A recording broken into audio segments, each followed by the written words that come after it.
बात संतों के हठ योग।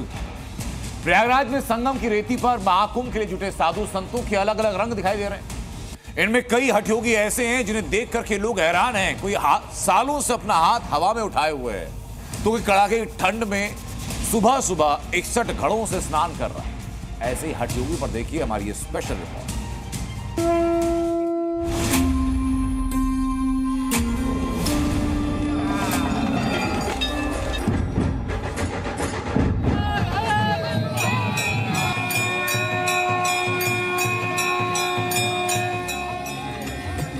तेरह जनवरी से प्रयागराज में शुरू हो रहे महाकुंभ में साधु संतों के बीच कई ऐसे हठ योगी हैं जिन्हें देखकर लोग हैरान हैं। इन हठ योगियों का हठ ऐसा है कि इसे जिसने भी देखा वो चौंक गया। ऐसे ही एक हठ योगी है नागा साधु प्रमोद गिरी महाराज, जो समाज के कल्याण के लिए 21 दिनों में कड़ाके की ठंड में 108 घड़ों से स्नान के अनुष्ठान को पूरा करते हैं। तो वही महंत महाकाल गिरी जी महाराज ने अपनी तपस्या के लिए एक हाथ का ही त्याग कर दिया।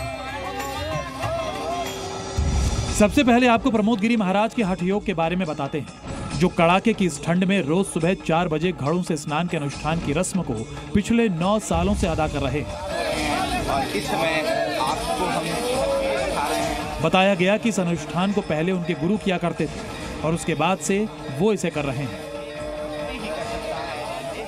तो ये गुरु परंपरा है हमारे सन्यासियों का, जिसको हम लेके चलते हैं। ये 9वां साल है मेरा, 9वां साल है। अब बाकी गुरु महाराज की कृपा जब तक जो है वो रहेगी तब तक करेंगे। प्रमोद गिरी महाराज के मुताबिक वो इस विशेष हठ योग साधना के तहत नीचे बैठ जाते हैं और उसके बाद उनके ऊपर घड़ों से एक एक करके पानी डालकर स्नान कराया जाता है। खास बात यह है कि इसमें घड़ों की संख्या हर दिन बढ़ती जाती है, जिसके तहत आज उन्हें 61 घड़ों से स्नान कराया गया। प्रमोद गिरी महाराज ने बताया कि घड़ों से स्नान की रस्म आमतौर पर 41 दिनों तक चलती है, लेकिन महाकुंभ मेले में जगह और समय की कमी के कारण इसे घटाकर 21 दिन का कर दिया गया, जिसमें पहले दिन अनुष्ठान 51 घड़ों के स्नान से शुरू होता है, जिसके बाद घड़ों की संख्या दिन ब दिन बढ़ती जाती है। किसी दिन 3 तो किसी दिन 2 घड़े बढ़ा दिए जाते हैं और जब 21 दिन पूरे होते हैं तो 108 घड़ों के पानी से स्नान कराया जाएगा। रात को एक्चुअली ये 41 डेज का होता है, लेकिन यहाँ महाकुंभ मेले के अंदर जो है समय का और जगह का वो होने के वजह से हमने इसको 21 डेज का रख दिया।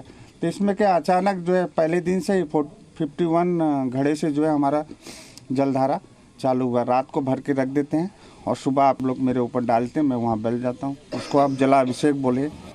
बताया गया कि इस अनुष्ठान को मानवता और समाज के कल्याण के लिए बिना किसी स्वार्थ के किया जा रहा है। वहीं 14 तारीख को यह अनुष्ठान सबसे ज्यादा चुनौतीपूर्ण होगा, क्योंकि पहले घड़ों से स्नान होगा, उसके बाद सीधे अमृत स्नान करना होगा।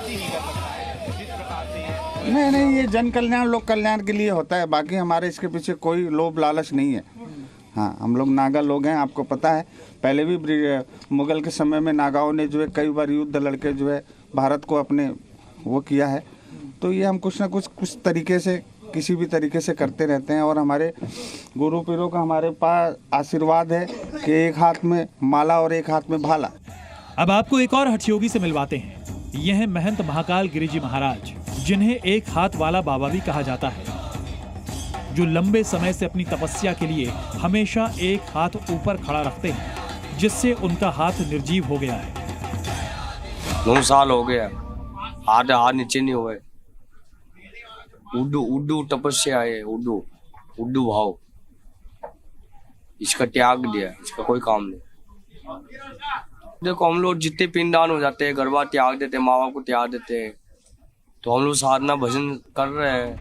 हठ योग शरीर की नाड़ियों को जागृत करने और उन्हें संतुलित करने का काम करता है। आधुनिक युग में हठ योग को एक और तरीके से परिभाषित किया जाता है, जिसमें हठ योग में लोग जिद के तहत शारीरिक और मानसिक क्रियाएं करते हैं, ताकि उनका शारीरिक, बौद्धिक और आत्मिक विकास हो सके। हठ योग शरीर की क्षमता से कहीं अधिक कठिन स्तर पर जाकर किया जाता है। मतलब ये कि आपका शरीर उन योग अभ्यासों को करने से मना करेगा, लेकिन आपको अपने मन को योगाभ्यास करने के लिए मनाना होगा।